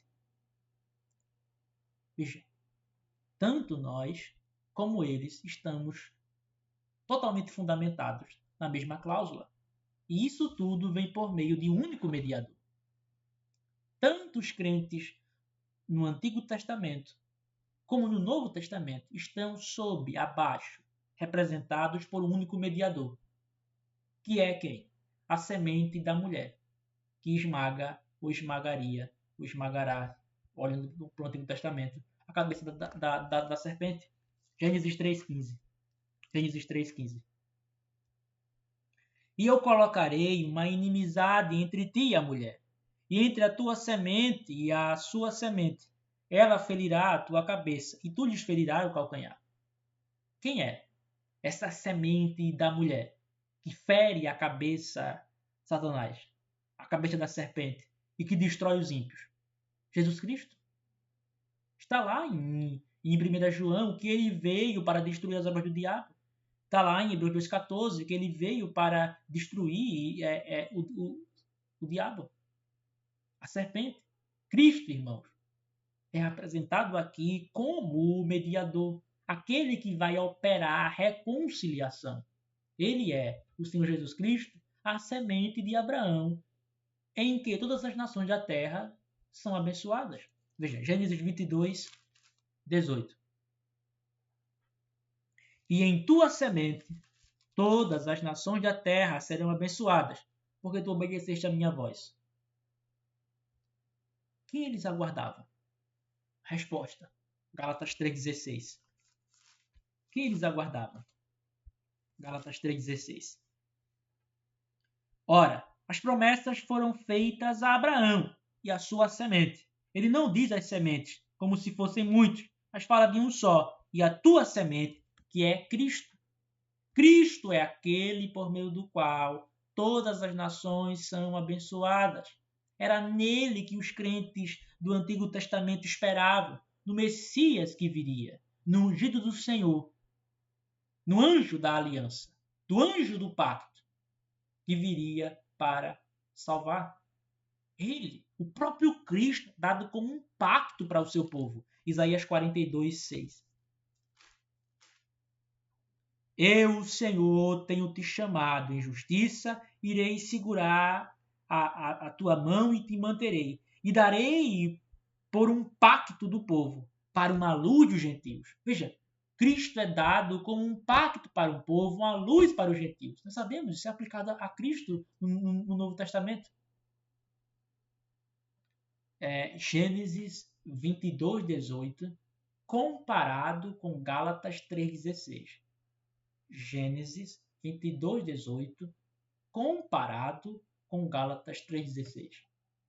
Ele também é apresentado como o único mediador entre Deus e os homens. Primeiro a Timóteo, capítulo 2, versículo 5. Há um só mediador entre Deus e os homens, o homem é Jesus Cristo.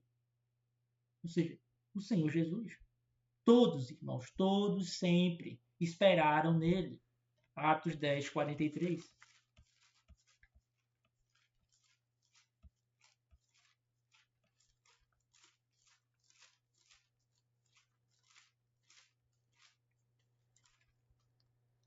Diz assim: a este dão testemunho todos os profetas, que por meio do seu nome, todo aquele que nele crê, receba a remissão dos pecados. Este quem? Todos os profetas que Pedro diz aqui dão testemunho. Quem é esse? Jesus Cristo. Todos os profetas. Vemos lá, desde Moisés, Gênesis 3,15. Depois vemos a esperança de um descanso, ali em Gênesis 5. A esperança da própria Eva com Caim, que foi frustrada. 18, o profeta, maior do que Moisés. Todos damos testemunho. Precisamos crer neste mediador a qual Deus nos deu, Jesus Cristo, para sermos salvos. Não há dois mediadores. Não há dois modos de salvação. Não há dois caminhos para sermos salvos. Só há um. Jesus Cristo.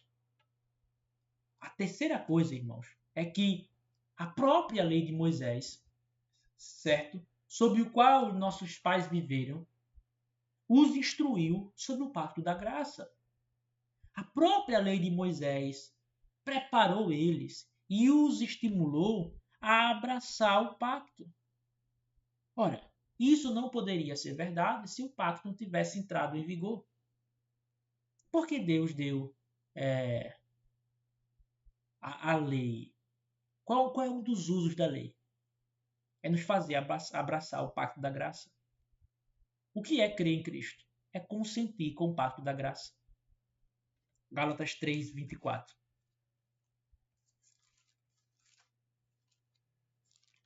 Gálatas 3, 24. De modo que a lei foi a nossa pedagoga, para trazer-nos a Cristo, a fim de que fôssemos ser justificados pela fé. Pedagoga aqui é um instrutor. A lei, irmãos. Você vai até a lei, pensando que pode poder ser salvo. A lei é como um espelho. ela lhe desnuda. Ela mostra que você é um perverso. Que você, ainda que talvez externamente seja polido, bem educado, moral, você percebe como Paulo. E eu li, não cobiçarás. Então percebi em mim o desejo. Você percebe que há concupiscências, há movimentos vis e, portanto, condenado. A lei, ela mostra o seguinte: você não pode se salvar por si mesmo. Você precisa que alguém cumpra perfeitamente os mandamentos em seu favor. Só que a lei é incapaz de apresentar assim Cristo. Isso é próprio do Evangelho. Então a lei, ela vai como um instrutor que vai ali e lhe leva para que você tente ver que você precisa de um Salvador. Assim foi o objetivo de dar a lei também, com tantas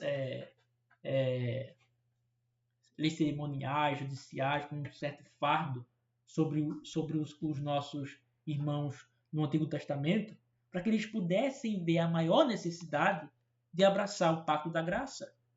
Os pais, lá no Antigo Testamento, convencidos de seus pecados contra a lei, e vendo que estavam sujeitos à maldição divina, eles foram incitados, eles foram levados a buscar e abraçar Cristo como a remissão dos seus pecados. Observem que o terror da lei os fez pedir um mediador. Êxodo 21, 18 e 19. Êxodo 21, 18 e 19. Desculpe, Êxodo 20, 18 e 19. E todo o povo viu trovões e os relâmpagos e o barulho da trombeta e o monte fumegando. E quando o povo viu isso, apartou-se e ficou de longe. E disseram a Moisés: Fala tu conosco e ouviremos, mas não permita que Deus fale conosco para que não morramos. Os trovões, os relâmpagos, são o terror da lei. E eles clamam o quê? Moisés, sê para nós um mediador, a qual Deus fala contigo e tu fala conosco, porque nós não podemos falar diretamente com Deus. Nós pecamos. Veja, essa necessidade de um mediador. Vemos já também em Levítico, capítulo 1, versículos 3 e 4. Levítico, capítulo 1, versículo 3 e 4. Se a oferta for um sacrifício queimado do rebanho, que ele ofereça um macho sem defeito. Ele oferecerá de sua própria vontade à porta do tabernáculo, da congregação perante o Senhor. Ele colocará sua mão sobre a cabeça da oferta queimada, para que esta esteja aceita por ele, para fazer expiação por ele. Veja um entendimento. O que sacrifício queria mostrar? Vocês não são salvos pelas suas próprias obras. Veja, há uma necessidade de uma morte para que haja o perdão dos pecados. Claro que aqui a morte dos animais prefigurava quem? A morte do nosso Senhor, que é o Cordeiro. A lei ela foi dada, principalmente com a parte cerimonial, etc., e todo o peso dela, para mostrar àqueles crentes que tinham uma revelação um pouco mais obscura, a necessidade de abraçarem o pacto da graça. E uma vez que eles foram alcançados pela obra da graça, isso implica em quê? Em agora voltar para a lei como a regra para a santidade. Vamos voltar agora para Êxodo, capítulo 20, versículo 1. Êxodo, capítulo 20, versículo 1 ao 3. E Deus falou todas estas palavras, dizendo: Eu sou o Senhor teu Deus, Deus da terra do Egito, da casa da servidão. Não terás outros deuses diante de mim. Primeiro, o Senhor apresenta o testemunho, o que ele fez por nós. Depois ele nos dá a sua lei e os seus mandamentos. Deus nunca deu a lei aqui no Sinai como se fosse algo pelo qual nós somos salvos, um meio que fazemos isso e vamos obter a salvação. Não. Deus diz: eu salvei vocês. E, portanto, agora andem de forma agradável aos meus olhos. São estes os mandamentos. Essa é a minha vontade. Primeiro a lei, nos diz: você precisa de um Salvador. Então vem o Evangelho e apresenta Cristo. Depois do Evangelho, ele não diz assim: viva como quiser. Não. Ele nos manda agora de volta também para a lei, não para tentar ser salvo por ela, mas para que ela seja a regra da demonstração da nossa gratidão ao nosso testador, ao nosso Senhor Jesus Cristo. Então, tanto eles como nós estamos no mesmo pacto. E a lei, em um dos seus usos, mostra justamente a necessidade de abraçar esse pacto. Tudo bem até aqui? Alguma dúvida?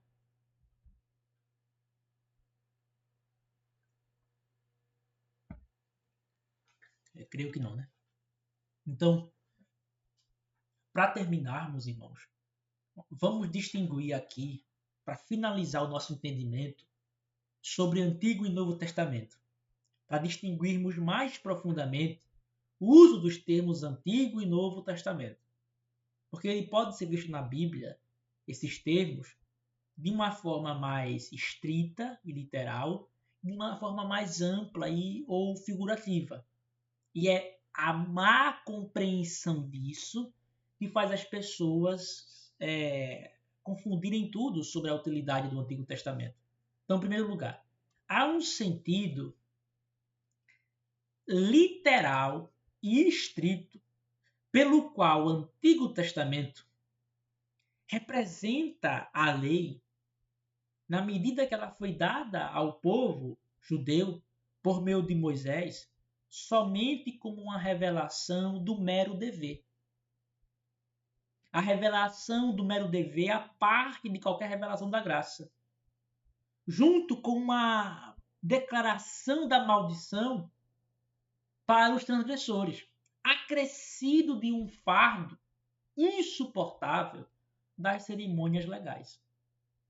Sim, Antigo Testamento pode ser usado e uma referência a isso, a esse fardo, a lei como mero dever, com maldição, a parte da graça, as cerimônias legais. Vamos ver lá em 2 Coríntios, capítulo 3, versículo 6 e versículo 7. 2 Coríntios, capítulo 3, versículo 6, 2 Coríntios, capítulo 3, versículo 6 e versículo 7. Diz assim: o qual também nos fez capazes de ser ministros do Novo Testamento, não da letra, mas do Espírito, porque a letra mata, mas o Espírito dá vida. Mas se a ministração da morte, escrita e gravada em pedras, era gloriosa, da maneira que os filhos de Israel não podiam contemplar firmemente a face de Moisés, porque a glória do seu semblante, cuja glória estava se acabando. O que Paulo está falando aqui é que a administração da morte, o que era isso? Era a lei meramente como dever. Irmãos, a lei meramente como dever só nos mostra que estamos condenados. Não há, ela está à parte da graça. Por isso que Paulo fala, se vermos a lei, ali Moisés, como um mero legislador, a parte da graça, essa é uma ministração da morte. Agora, lá em Gálatas, capítulo 4, versículo 23 e versículo 24, Paulo diz algo interessante. Gálatas 4, 23 e 24. Mas aquele que cresceu da escrava nasceu segundo a carne, e aquele que nasceu da mulher livre nasceu da promessa. Tais coisas são uma alegoria, pois estes são dois pactos. O do Monte Sinai, que gerou para a escravidão, que é Agar, e o outro ele vai dizer que é Sara. Alguém vai dizer, olha aí, irmãos, há dois pactos. Só que isso, irmãos, é justamente dois pactos, dois diatequês, dois testamentos, entendido o quê? De forma estrita e literal. Um desses pactos é o Sinai, a tentativa de se salvar por meio das próprias obras, que é Sara, ou melhor, Agar. Só que qual é o ponto aí? Eu tentei explicar isso em um culto, mas agora eu posso falar de maneira mais detalhada. Deus prometeu que da semente de Abraão viria a salvação. Quando Sara dá H para o seu próprio esposo, ela está tentando obter a promessa, a semente da salvação, por meio das suas próprias mãos, por meio dos seus próprios métodos. Isso é o mesmo do que os judeus que usam o Sinai para salvar por meio das suas próprias obras. Só que porque Sara e Isaac é a graça, a promessa? Porque não foi por meio das próprias obras dela. Foi a graça, a liberalidade, a bondade divina, que quando não havia mais esperança, e contra a esperança, contra o que se espera, um casal de idosos, tiveram a prole. H é Sara tentando obter a salvação por meio de suas próprias obras. É o que o Sinai, ou o que a lei representa para todos aqueles que querem ser salvos por meio dela. Só que Sara é justamente a graça, porque é Deus dando a salvação por sua liberalidade e bondade, não pelo que ela próprio fez. Por isso que Paulo usa H e Sara como e Ismael. Ismael é a tentativa de Sara de cumprir a promessa ou de obter salvação pelos seus próprios métodos, que é o Sinai. Só que Isaac é o Evangelho. É estritamente a salvação apresentada por meio da graça divina e não por meio das nossas próprias obras. Então, e há um sentido literal e estrito que o Antigo Testamento pode ser entendido dessa forma. A mera revelação da lei, a parte da graça, uma provisão de maldição, tentar se salvar por si mesmo. E nesse sentido, tomando o Antigo Testamento nesse sentido estrito e literal, o Novo Testamento é colocado em oposição, apresentando o quê? O ensinamento da graça espiritual e da salvação, totalmente revelado pelo próprio Filho de Deus, que estava no seio do Pai, espalhado pela pregação dos apóstolos. Vejam lá a linguagem interessantíssima de João, em João 1, 17 e 18. João 1, 17, João 1, 17 e 18. Porque a lei foi dada por Moisés, mas a graça e verdade vieram por meio de Jesus Cristo. Ninguém viu a Deus em qualquer tempo. Filho unigênito, está no seio do Pai, ele o declarou. Será, irmãos, que não havia graça na revelação que Deus deu a Moisés? Havia. Mas o que João está falando aqui é o seguinte: a lei foi dada por Moisés. A lei vista como um mero dever, uma mera provisão de maldição para os transgressores, foi dada por Moisés. Mas a graça, que é a revelação da salvação, veio por meio de Jesus Cristo e o seu Evangelho.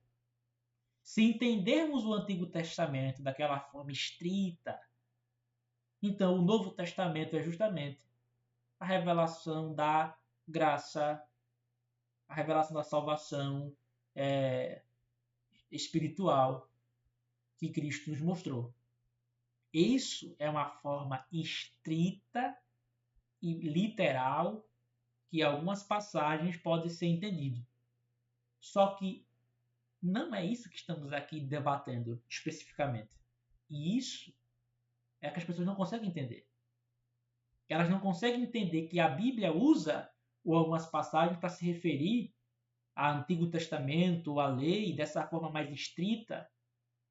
Aí elas pensam, então, tudo que veio antes de Jesus Cristo, acabou. Isso é salvação por obras. Não, não, não. Você tem que entender a forma como a Bíblia aplica os termos. Há um segundo uso. Há um segundo uso, que é o uso figurativo e por metonímia, em que Antigo e Novo Testamento são atribuídos aos livros que compõem as escrituras hebraicas e os escritos dos apóstolos e dos evangelistas. Veja, escrituras hebraicas é o que está lá, o geral. A economia ou a administração do pacto é uma parte das escrituras hebraicas. É uma parte. Porque, por exemplo, Gênesis 1 e 2, não há pacto da graça. Há pacto de obras com Adão. Então, estritamente, se fosse dizer Antigo Testamento, isto é, a revelação da vontade do testador por meio da sua morte, pronunciada através de figura, de tipos, só começaria ali em Gênesis 3,15. Só que qual é o ponto aí? É metonímia. Você pega o Antigo Testamento e atribui a todas as escrituras hebraicas, a tudo que veio, a tudo que foi escrito antes da encarnação de Jesus Cristo. E você pega, por metonímia também, Novo Testamento, e atribui a tudo que foi escrito após a vinda do Senhor Jesus Cristo. Veja lá, 2 Coríntios 3,14. 2 Coríntios 3,14. Que é agora, vamos ver, aplicada a livros. Não meramente a uma administração, uma dispensação, uma forma de mostrar a verdade. 2 Coríntios 3,14. Mas em suas mentes estavam cegas, porque até este dia permanece o mesmo véu encoberto na leitura do Velho Testamento, o véu qual está aniquilado em Cristo. Veja, eles liam o Velho Testamento. O que é o Velho Testamento? Não é o mero pacto, são os livros, as escrituras hebraicas. Só que eles leem ela com um véu que encobre eles de verem Cristo, que é a substância, aquele a qual todos os profetas, Moisés e os salmos apontam. Aqui, Velho Testamento, não é mais, irmãos, a lei como um mero dever. Ler aqui, Velho Testamento, é ler as escrituras hebraicas. Então, o primeiro, que é o Antigo Testamento, abarca desde o princípio até Cristo. O segundo, o Novo Testamento, é de Cristo até o fim do mundo. Hebreus 1, versículo 1 e 2.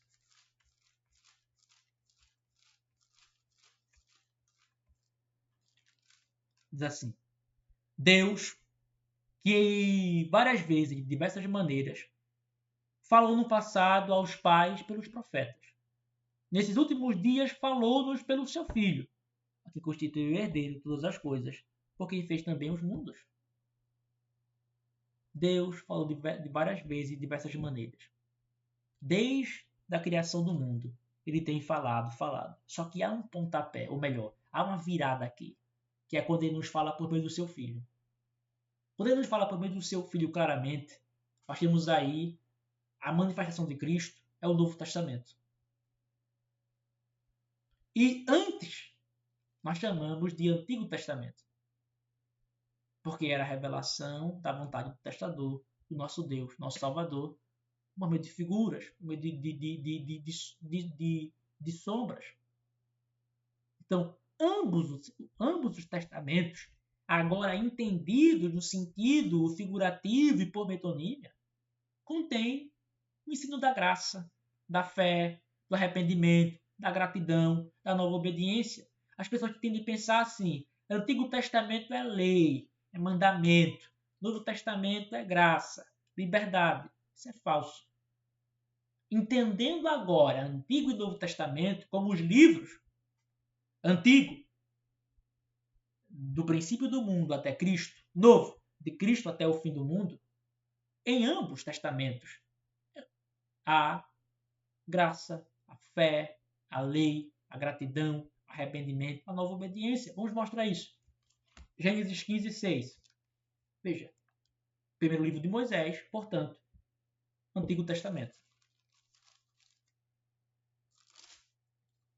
Gênesis 15, 6. Ele creu no Senhor e lhe atribuiu isto por justiça. Aqui é apresentada a justificação pela fé. Porque Abraão foi salvo. Como ele foi justificado diante do tribunal divino. Não foi pelas obras dele, foi porque ele creu na promessa. A promessa foi o meio pelo qual a fé foi o meio pelo qual ele foi salvo. Ele não foi salvo por suas próprias obras. Abraão foi salvo quando ainda incircunciso. Veja, isso é evangelho. Aonde? No Antigo Testamento. É justificação pela fé no Antigo Testamento. E no Novo Testamento, a lei.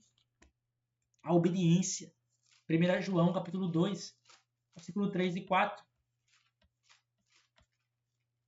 1 João, capítulo 2, versículo 3 e 4. Nisto sabemos que o conhecemos, se guardamos os seus mandamentos. Aquele que diz, eu o conheço e não guarda os seus mandamentos, é mentiroso. A verdade não está com ele. Muitas pessoas, se não soubessem que isso aqui era escrito em João, diriam o quê? Isso é Antigo Testamento. Não, isso é aqui, Novo Testamento. As escrituras que foram inspiradas e escritas após a vinda do Senhor Jesus Cristo. Há versículos, passagens que nos ordenam a conhecer, ou melhor, a obedecer a Deus, e que é um sinal da nossa salvação se obedecemos os seus mandamentos. Isso não é legalismo. Isso não é salvação por obras. Eu não estou dizendo que você é salvo se você obedece os mandamentos, mas que por causa, como se fosse a causa meritória. Não, não é isso, mas é um sinal, uma evidência da sua salvação. É a sua diligência, o seu apego, o seu esforço, o seu empenho em obedecer à lei de Deus. Está aqui no Novo Testamento.